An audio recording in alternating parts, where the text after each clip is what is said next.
right. Greetings, greetings, greetings, NOLA community and whoever else is listening to us. I'm Dr. Avis Williams, the proud superintendent for NOLA Public Schools. And this is Talk Soup, and this is our Talk Soup Roundtable. And I have with me Courtney Washington, who is our Chief Communications Officer. Hi, Courtney. Hi, Doc. Good afternoon. It's so great to be here with you again for Talk Soup Roundtable. And I'm so excited for this platform and this opportunity that we have for our to hear from our scholars. Yeah, absolutely. So I think most people know that we've got a crime problem in the city of New Orleans right now, and it's directly impacting all of us. And as an educator, as a leader, as a mother, I can't help but just really worry about the impact that it's having on our young people. And one of the things that I want to be real clear on is that we're not blaming our young people, and that they have a seat at the table as we delve into some of the issues, root causes, and solutions. So we're going to start off by having our leaders, our student leaders and panelists introduce themselves, and then I'll kind of set the tone, and we're going to pitch it to our scholars to lead us through this conversation. So why don't we start with you, Jariah, introduce yourself, and then everybody else is just one after the other. If you can pop in and introduce yourself. Hello, my name is Jariah Richardson. I am a senior at Edna Carr High School, and I'll be the facilitator for this discussion. Thank you. Next, Zayden. Good afternoon. I am Zayden. I am I help with the announcements, and I was the freshman class president of 2025. All right, and what year are you now? You're a junior or senior? I am a sophomore. Sophomore, okay. All righty. Thank you, Jaden. Next, come on, guys. Y'all weren't shy. Okay, hello. My name is Anthony Lee. I am junior class president here at NACAR, and I'll be one of the panelists on this discussion today. Yay, thank you. Amari. Hi, I'm Amari. I'm a senior at Benjamin Franklin, and I will be participating in this panel discussion. Yay, and Jordan.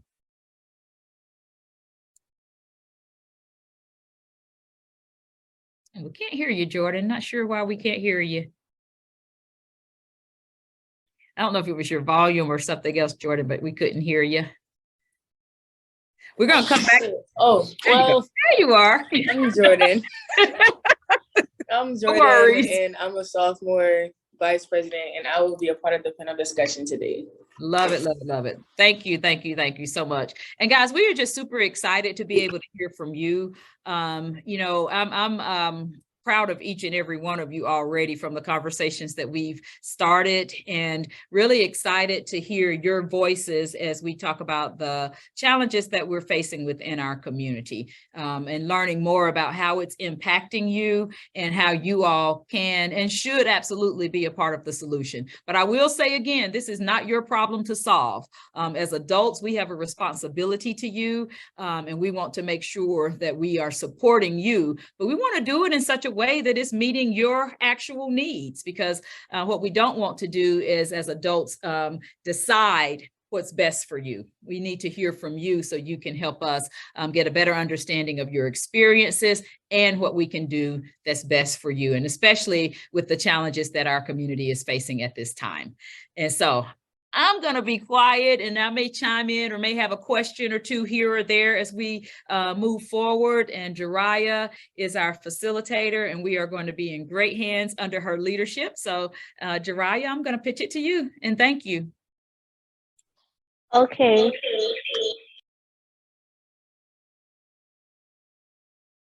The problem we're facing right now in our community is the overwhelming amount of youth violence that's going on. It's plagued our communities, and today we're here to try to come up with solutions that we believe will help make a change with this problem.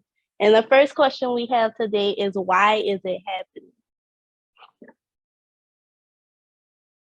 I think that's a very good question. And I want to shift some of the thinking on what you've already said, Jariah. You said it was youth violence and crime. But it's not just young people who are committing crimes. And one of the things that I want us to be real intentional about is not villainizing or criminalizing our young people. And you guys are as much victims of what's happening within our community as anybody. But Zayden, Mari, what do you guys think about the why? What do you guys think about that question? Okay, I'll go first. I think one of the main issues is that there's like no unionization in the community. Like we don't do anything like together. There's nothing really for teens to do, or like any type of outsourcing outside of school for us to like have a focus or like put our time into. So I think that with so much time on people's hands, or just lack of motivation to do anything, that people fall into these traps where they feel like, oh, well, this is all I can do, so this is what I'm gonna do. And even though it's not like benefiting anyone, they feel like that's their purpose. Mm-hmm. That's a really good point. And I've heard that talked about a lot in terms of needing more activities, whether it's after school or on weekends. Jordan, what do you think?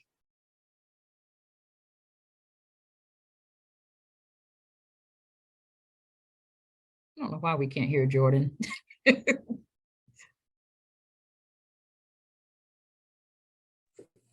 So yeah, I really agree with it.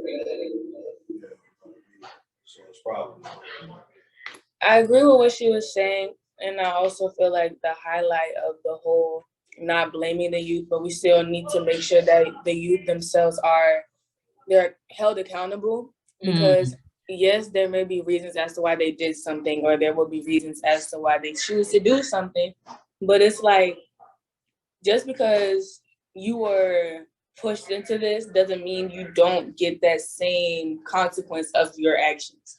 Right. Like, yes, you shouldn't have done it, and yes, you probably wouldn't have done it, but it still happened. Yeah. No, you're spot on. Accountability. It's like a lot of the things don't come into play when it comes to why this happened, what should we do to stop it. First, stop what's pushing them. Second, give them the consequence. You can't feel bad all the time. You have to do what's right. Yep, I totally agree. Okay, and I have a question for Jordan about that. What do you feel pushes a person to that point of violence? What I feel pushes them to that point of violence is either their environment. Well, yes, their environment. And I say their environment because it could be their parents that's on their backs or treating them bad and putting them into the situation where they cannot succeed. Or it's the people they hang around that's like, oh, if you don't do this, we're going to do this to you. Or they're just getting blackmailed or threatened, all that other stuff. So it's like their environment that's like making them feel like they have nowhere to run. They have to do this one thing. Like there's a corner and they only have to go forward with those actions. Mm-hmm. And to piggyback off of what Jordan said, like she said, it's the environment, and it starts from home. It starts from what children are being raised into. Like if they see their parents going out and doing these things, then they're gonna think this is what I have to do, and that's not true. And this is why I feel like children need a village. Like back in the day when parents grew up in the church, and when they grew up, not even just in the church, when they grew up in neighborhoods and they played outside and they had everybody in the family, everybody in the neighborhood watching over everybody. I feel like that needs to happen even now. I feel like parents shelter their kids so much to where it's like, I can only teach my child something. And I feel like that's not right, because just because you don't see something a certain way doesn't mean that another parent can't teach your child something. And I feel like that's why kids need a village. It'll open their eyes to more things, and it'll open their eyes to see, like, just because this person that I know is going through this, I don't have to follow that route. Or just because my mom is going through this, I don't have to follow that route. I have somebody else that I could watch and mentor and see, like, I can go a different way from where this person is going, and I can succeed on my own. So that's why I feel like kids really need a village, and that will really help solve the problem with all the violence. I love that. Yeah. And you know, and I love that you know about that, you know, because it seems like we've gotten a bit far removed from that sense of community to where it was okay for a neighbor to correct you or to chastise you or you know, even to punish you, you know, because of the protectiveness of parents and just, I guess, the lack of community, the lack of neighborliness. But I love what you said about the village, and I completely agree. What else you got, Jariah? And I would actually like to add to what Anthony said. I feel like it's the way that the media, like how we've normalized the amount of violence in New Orleans in our community. Like we act as if it's okay when it's not. And I think it should be broadcasted like this is not okay. Everyone should understand that this is not an okay thing for us to go through as young adults and as teenagers. Yeah. And you know what, it is a shame when gun violence becomes normalized, and you know, you're looking at it on the news or reading the newspaper or whatever the case may be, social media, and it becomes less and less shocking because it's happening so much. Yeah, we cannot normalize this. This should not be a feeling that our children or any of our community members feel is normal. Right. And Antoinette was talking about how kids are not being raised in a village anymore. And I would like to ask all of the people on the panel, what preventions do you feel need to be taken to combat this violence? I feel like people act based on their emotions of them not, especially teenagers. We are so like growing and expanding into like a new space. We're trying new different things. We're learning ourselves. We don't know everything, and it's a weird space because we're still trying to understand emotions as well.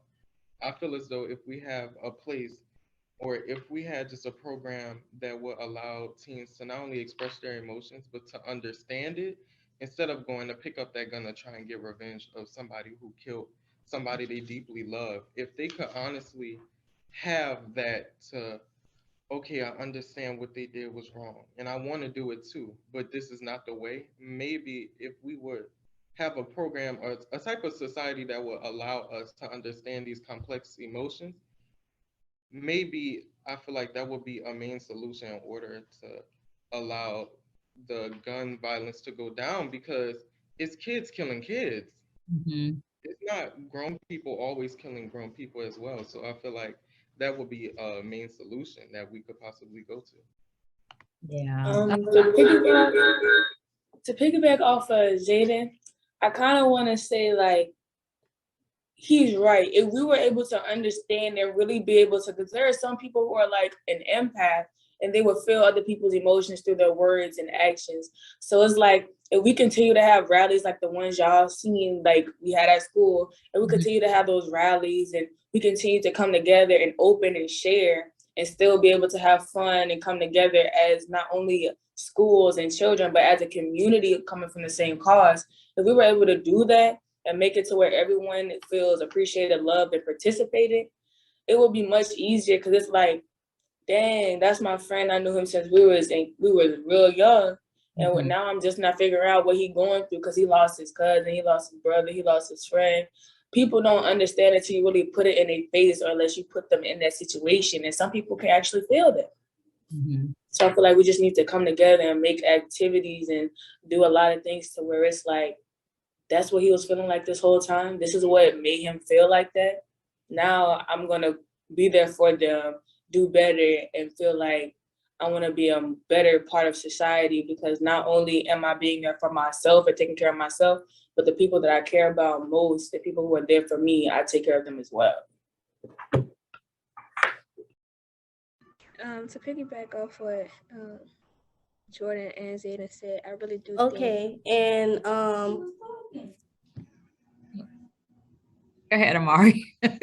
I do think that we do need to have more programs, like outside of school, or like something just to like give people an outsource. Like let's have mental health talks. Like everything don't need to be like kept in house. Like there are ways to cope, like finding extracurriculars, to take your mind off things, or just finding new hobbies, new things that are free, like for the community to do, will Mhm. help.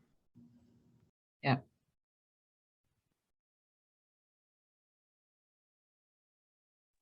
Anyone else? Go ahead, Jariah. Okay, Jordan spoke about, and Amari spoke about the issues of having hobbies, and Jordan spoke about having someone go through these things and losing someone. And it's important to know that everyone doesn't feel like they can be an advocate for themselves. So how can we as student leaders be an advocate for other students? Hmm. Okay, so I feel like as a student, as one of the students that most of my peers can go to or talk to, I feel like a good way to advocate for each other is just to be open with each other, just be honest and have a type of demeanor where it's like, if you need me, I'm there for you. And I feel like that's very effectful, because if I'm there for you, then I know you'll be there for me. And it makes us feel more like a community, and it makes us feel more like I could talk this issue out with you. I don't have to resort to fighting. I don't have to resort to any other thing. I can just come to you and talk to you about it rather than resort to something bad. And I feel like that's really important, because if you're respectful to everybody around you, then respect goes both ways and they'll return it to you. And that way it'll be a lot more like a community, like I said, and it'll solve so many more problems than what it is. Also, one thing that we have at our school, they call family meetings.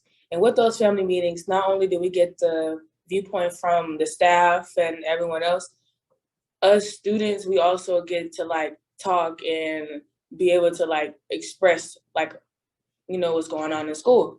Mhm. And from what she said, like we talked about, there's a lot of us that are a spokesperson for those who don't feel like they're going to be heard, for those who aren't heard. And when you have that sort of platform in your school, you're able to use not only your athletic life, but your academic and your social life, to where it's like so many people walk behind me and I'm speaking for them. If we have those moments where it's like, this is the problem and this is what we want to do, to you and that person, like those simple conversations that you usually have, is like, okay, that's what my people want. That's what my people feel like they deserve and they need. What am I gonna do to help them get to where they want to be, where they need to be to succeed? Love that. And that reminds me of having something in place for restorative practices and for mediation, where you can get like to the root cause of problems and have people talk it out and try to resolve it. And to both of your points, to resolve it without having to fight. That's good. Right. And with being an advocate for our peers, how do we feel like that will prevent gun violence? Like, if you being able to advocate for your friends, how do you feel like that would stop them from getting involved in the violence that we're trying to stop? I feel like it will allow them to feel as though as they have a voice. A lot of people pick up these guns because they feel like it's their last resort. It's not that they want to, it's just they get pushed to that limit. So with us advocating for our student body, even though they have gone through murders with humanity, like, hey, well, I know I'm able to speak, but I don't feel like I have the voice to. But here's the student over here, it's advocating for what I want to say, just don't know how to communicate. It allows people who goes through that to have some type of normalization, because I'm not going through it alone.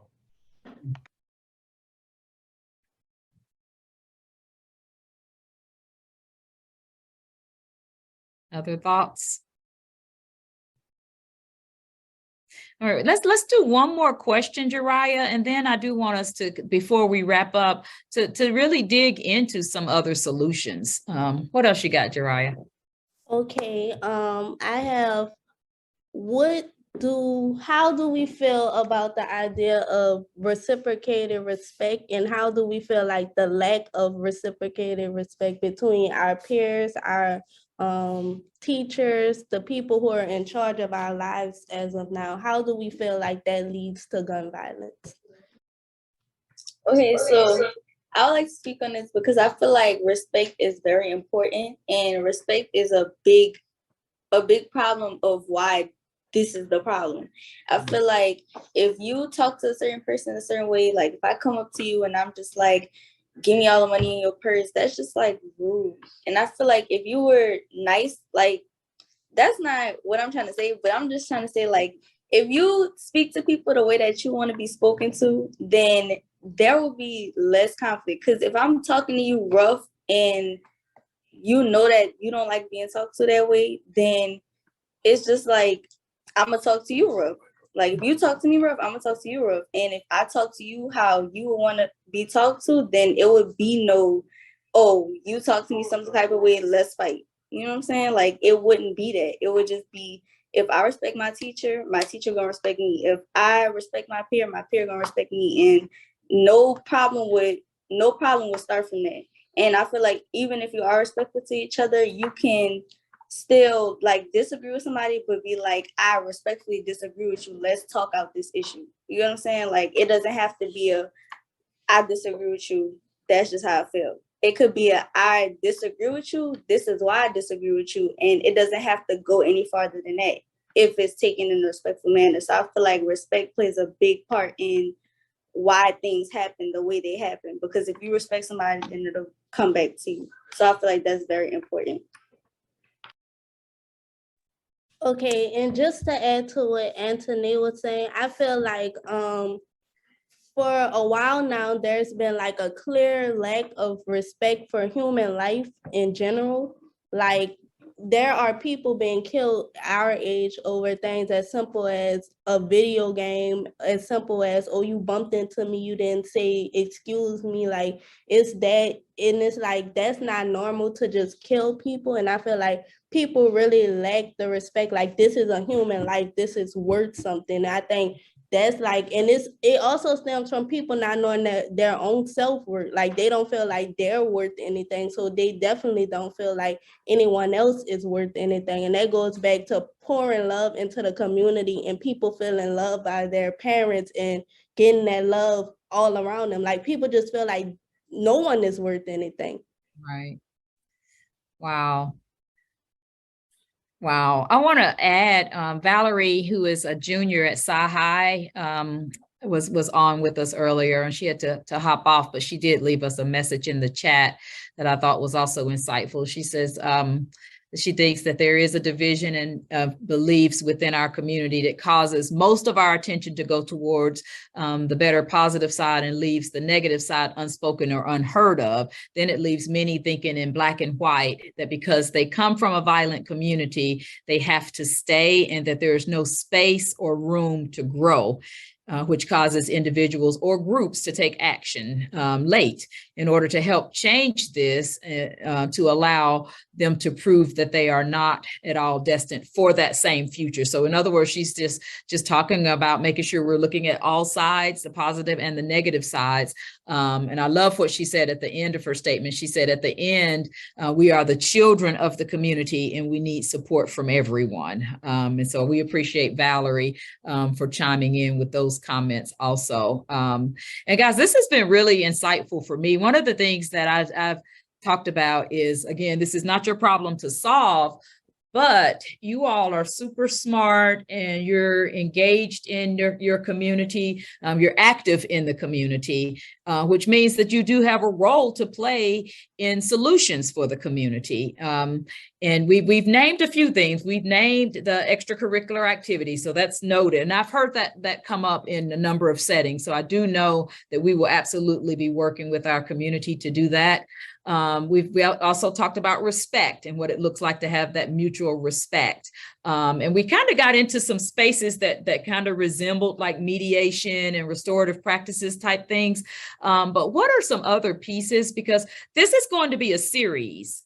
And out of this series, one of my hopes, and as far as an expected outcome, is that we do have something tangible that we can look at as a solution. And we're not going to solve this here. right now. So let me be clear about that. But I do want to hear your thoughts on where do we go from here from a solution standpoint? And I'll start with you, Jariah. Okay, one solution that I feel like we need to have in place, there needs to be better mental health, better, like, just we need, as kids, like growing up, we need somebody to lean on. And it's like even beyond graduation and getting out of high school, that's especially when kids our age need it, because we're given this world and then we're going into it and we just don't know what to do. Like, and it's a lot of stress on us, and we don't know what to do, and people resort to the bad things because it's easier than going down a good path. So I feel like that's a real leading like cause of what's going on right now. Like, we don't have support, and it's the lack of support that's leading to these things, and no one is realizing it. Mm-hmm. Yeah, and you started off with mental health, but at the end of the day, it is about support and guidance, and you know, because you guys should not have to feel like you're having to figure it out on your own. And I know what you mean when you said that after high school, you should not feel like you're lost and having to figure it out and making decisions because you don't have that guidance. I can appreciate that. To piggyback off of what Jariah said when she was like, after high school, we shouldn't be lost. I feel like another solution should be in high school. There are more classes focusing on what to do after high school, because that could be another reason why all the violence is starting. Because even though it is some kids that are doing the violence in high school, it's probably because that's what they know they can do once they get out of high school, if that makes sense. So I feel like if we have things in high school, like they have NOCC, if they have NOCC for more like classes, like subjects, there's more subjects, then I feel like more people would be successful, more people want to do it. Like if they had an NOCC for law, more people would be like, maybe I am interested in law, let me go see what that's about. Or just like they have for medical, maybe I am interested in medical, let me go see what that's about. I feel like having more opportunities in high school for us to figure out what we want to do once we're gone, we won't be as lost, we'll understand what we're doing, and we'll feel like I feel safe going out there in the real world. And that all starts here. It starts in high school. So I feel like if there's an alleyway for us to make that possible, then let's make it possible. I love it. I love it. And, you know, our district on developing a portrait of a graduate, which is going to help with that. But to your point, the New Orleans Career Center is great, but there needs to be more opportunities for you all to engage in looking at career options and while you're in school and while you have the opportunity to be able to make those decisions. So yeah, I love that. We are making a note of that for sure, because I can see where if you don't have that, it leads to you not knowing what to do, which can result in some negative outcomes. Yeah, we got Zayden and Jordan. Okay, to piggyback off of what Anthony said, I do agree that some high school kids are lost and resort to violence when they don't have a understanding of what they're going to do after high school due to the lack of opportunities they have to, I would say, explore different careers or to explore the career that they wanted to major in if they were going to college, because not everyone is going to college after they leave high school. Right. School isn't for everyone, and that's fine. So I feel like we should incorporate that. Not only that, I feel like these acts of violence results because everyone wants to feel loved. Whether we like to say it or not, there is an underlying issue, and it's the lack of respect and love that we have. And so at our school, we have rallies and peace walks under the organization of NOLA Love, which was incorporated into all the Inspire NOLA schools. For those who may not know, NOLA Love is an organization to help lessen gun violence and to help kids feel more united instead of farther from each other due to school beefs or rivalries and stuff of that nature. Because at the end of the day, we all want to end gun violence, and I feel like it is a good organization for that. I feel like if we push the rhetoric of respect and love through these organizations and have more programs allowing us to see others' sides and stuff like that, and for us to all feel love, I feel as though that it would be a possible solution. We can't end it, abolish it, just, but I feel like we can lessen it than what it is now, at least. Love it, Zayden. Yeah, that's spot on. And the work that you all are doing with NOLA Love, it does need to be spread. And you're right, respect and love. It matters to everybody. Go ahead, Jordan. So what I really want to close out on is the simple fact that when we give out opportunities, like, yes, we can say we could work on NOLA Love rallies, we can do all these things for our community and our peers and do all of the extra, but it's like, what about the people who don't want it? We can't force anybody to do something that they don't want to do. Like, if you don't want to go to college, that's fine. If you want to learn how to get a job early, we could give you the resources, but you can only go as far as the work you put in.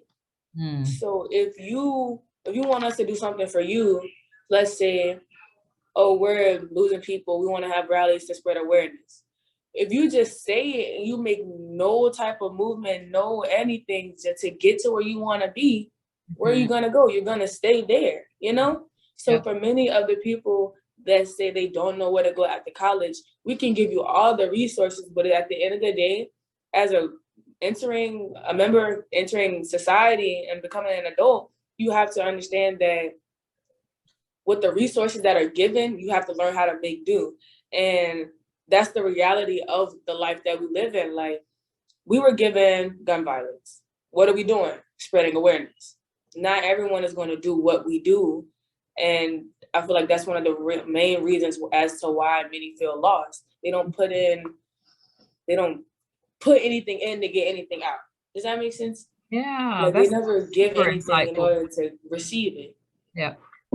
And for me, that gets to the point that everybody has a role to play, right? And you have to do your part. And everybody may not pitch in the same way, but everybody has a role to play and to do their part. And Jariah is going to close us out in just a second, but I just wanted to close out my portion and just say, I love you guys so much.